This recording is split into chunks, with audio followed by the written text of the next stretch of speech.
Bendiciones con todos. Tema 165, las verdades de la palabra de Dios. Hoy, la verdadera pureza espiritual, parte 1. Y utilizamos Mateo capítulo 15, versículo del 1 a 9, que dice lo siguiente.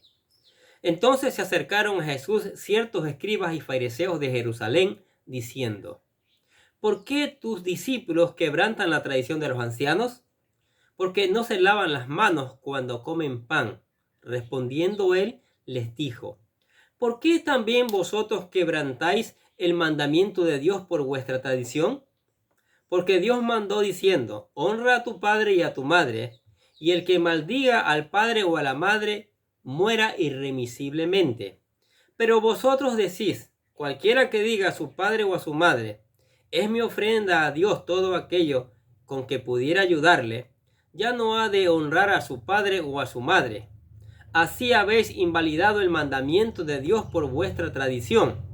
Hipócritas, bien profetizó de vosotros Isaías cuando dijo, este pueblo de labio me honra, mas su corazón está lejos de mí, pues en vano me honran, enseñando como doctrinas mandamientos de hombres. En los primeros versículos del capítulo 15 del Evangelio según Mateo, podemos ver cómo la confrontación de Jesús contra los religiosos de los judíos sigue avivándose poco a poco. No olvidemos el capítulo anterior donde Jesús había tratado de apartarse a un lugar solitario con sus discípulos para descansar, pero le fue imposible ya que las multitudes lo habían seguido al otro lado a donde se había retirado, y fue allí donde comenzó a sanarlos y a enseñarles. Pero avanzada la hora del día, hizo el milagro de la multiplicación de los 5 panes y 2 peces, la cual provocó la euforia de la gente que quería declararlo como rey, a tal punto que tuvo que calmarlos enviando a sus discípulos en una barca, mientras él se quedó despidiendo a la gente y luego subió al monte a orar. Luego vimos a Jesús caminando sobre las aguas y calmando la tempestad para finalmente llegar a Genezaret, donde sanó a muchos enfermos. Después de todos estos acontecimientos, los fariseos y escribas enviaban a unos delegados desde Jerusalén con el fin de observar más acerca del ministerio del Señor Jesús. Y realmente su objetivo es desacreditarlo como verdadero maestro en Israel, por lo que le criticaban el hecho de que no obedeciese las tradiciones de los ancianos. Las tradiciones judías. Escuche lo que dice Mateo 15, 1, 2. Entonces se acercaron a Jesús ciertos escribas y fariseos de Jerusalén, diciendo, ¿por qué tus discípulos quebrantan la tradición de los ancianos? ¿Por qué no se lavan las manos cuando comen pan? En estos versículos podemos ver cómo los líderes religiosos continúan sus esfuerzos por oponerse al ministerio de Jesús, a tal punto que al enterarse que se encontraban en las regiones de Galilea, decidieron enviar a ciertos escribas y fariseos desde Jerusalén.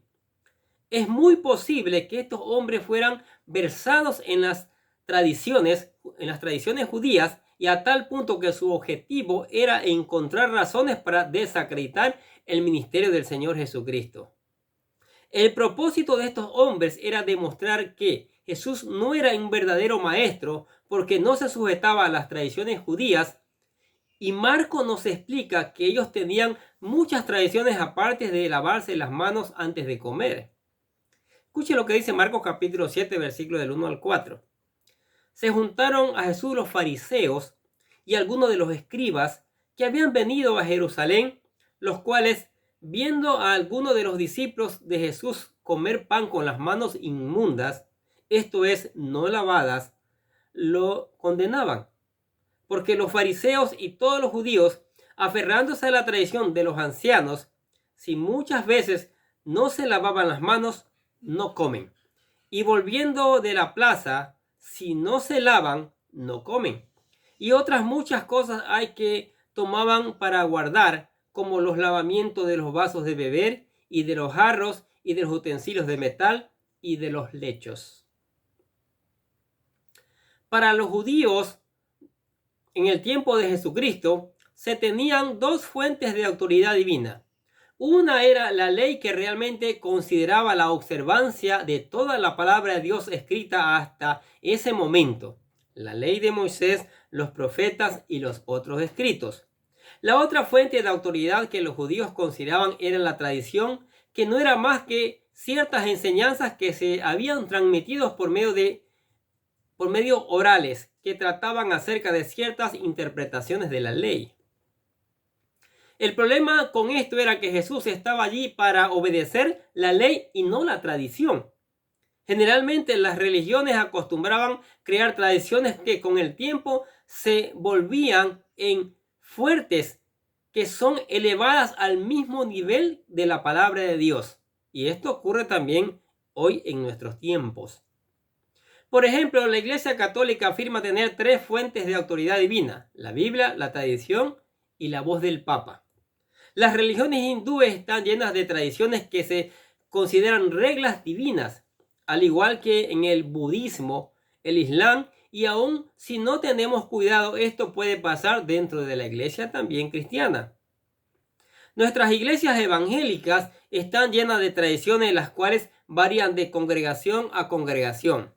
Por ejemplo, hay iglesias que acostumbran cantar los himnos parados, mientras que en otras iglesias acostumbran hacerlos sentados.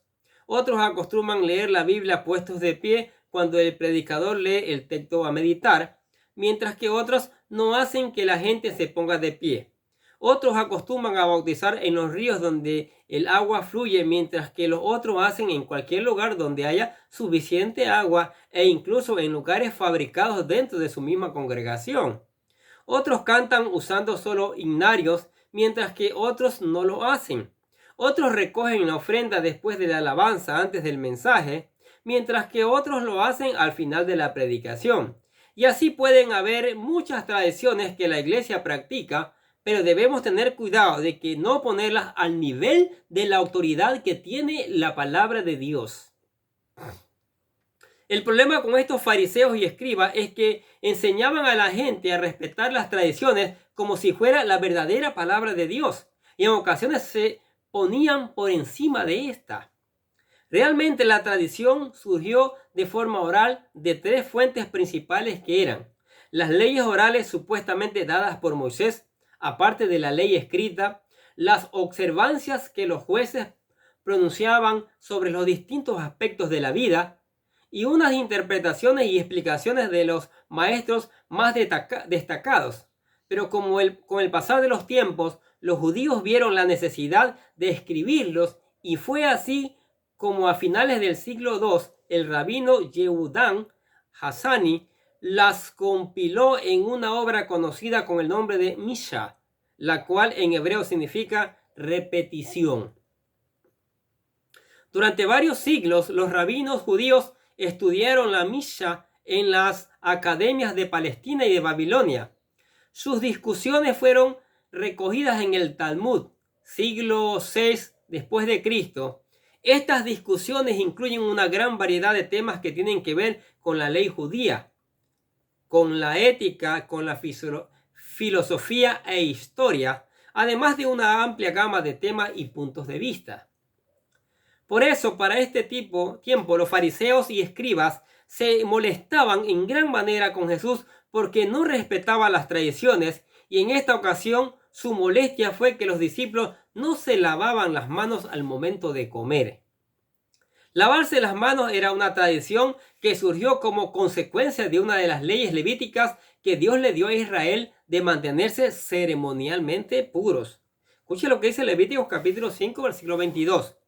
Asimismo, la persona que hubiere tocado cualquier cosa inmunda, sea cadáver de bestia inmunda, o cadáver de animal inmundo, o cadáver de reptil inmundo, bien que no lo supiere, será inmundo y habrá delinquido. Mire, las verdades de la palabra de Dios, la verdadera pureza espiritual es cuando confesamos nuestros pecados, cuando dejamos que su sangre nos redima, y cuando aprendemos a vivir ya como una nueva criatura, con una nueva identidad, obedientes a la palabra, ¿sí? Trabajando en la viña del Señor. Las tradiciones que han inventado las religiones, las iglesias, lamentablemente han alejado a las personas, ¿sí? Han alejado a las personas del verdadero camino, el camino que conduce a la vida eterna. Pero hoy es tiempo oportuno para obedecer la palabra de Dios y venir a Jesucristo, ¿sí? La única fuente verdadera, su palabra, que nos narra su vida y ministerio y lo que tiene para nuestras vidas, ¿sí? Las tradiciones humanas debemos ponerlas allí en un tacho de basura y olvidarnos de ellas. Aunque algunas las repetimos tantos que se arraigaron tanto en nuestras vidas que todavía no las podemos olvidar. Pero gracias a Dios que tenemos hoy día la palabra de Dios, que es la fuente verdadera, la fuente inerrable que nos alimenta cada día. Amén. Padre, te damos gracias por tu palabra, por tu gran misericordia, Señor. Bendícela, hazla germinar, Señor, en cada oyente. Que las personas tengan ánimo para escuchar la palabra de Dios y ánimo para obedecerla. Espíritu Santo, mueve el mundo en esta tarea. Y gracias, Señor, por tus bendiciones, por tu amor, por tu misericordia, por las cosas maravillosas que vienen de ti. Alabamos y glorificamos tu nombre en el nombre de Jesús. Y en el nombre de Jesucristo, los bendecimos a ustedes. Sigamos escuchando, sigamos aprendiendo, sigamos reenviando esta palabra a otras personas también. Amén. Que tengan un día lleno de bendiciones.